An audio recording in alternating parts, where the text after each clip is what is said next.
En France, 20 à 25% des enfants sont aujourd'hui en excès de poids.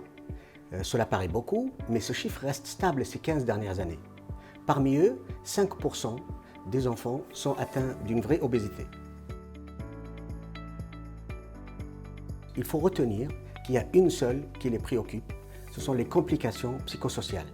C'est le regard de l'enfant sur lui-même, le regard que portent les autres sur eux, ainsi que la perte de l'estime de soi. En revanche, les conséquences d'ordre somatique sont exceptionnelles chez l'enfant, contrairement à chez l'adulte. Elles sont de type asthme, diabète, perturbation du bilan lipidique, ainsi que des complications mécaniques au niveau de la hanche, c'est ce qu'on appelle épiphysiolyse. Un point important à connaître, les mauvaises habitudes alimentaires, la sédentarité, la consommation de fast-food, tous ces symboles sont souvent reliés à l'obésité infantile.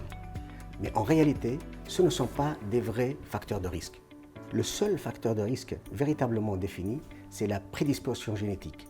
Donc, les antécédents familiaux, tels que l'un des deux parents ou l'un des grands-parents qui est obèse.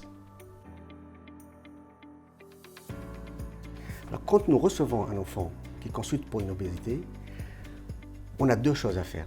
D'abord, le déculpabiliser en lui expliquant que ce n'est pas sa faute. Cela permet de retirer cette angoisse qui s'est forgée depuis longtemps autour de cette obésité. Et dans un second temps, il faut l'aider à maigrir en lui donnant tous les moyens. Le régime doit être restrictif. Il faut qu'il mange moins que ce qu'il a l'habitude de manger. Il faut revoir ses habitudes alimentaires, augmenter les apports en végétaux et en protéines. Minimum 2, voire même 3 repas carnés selon les recommandations, et on augmente également les produits lactés et crémés.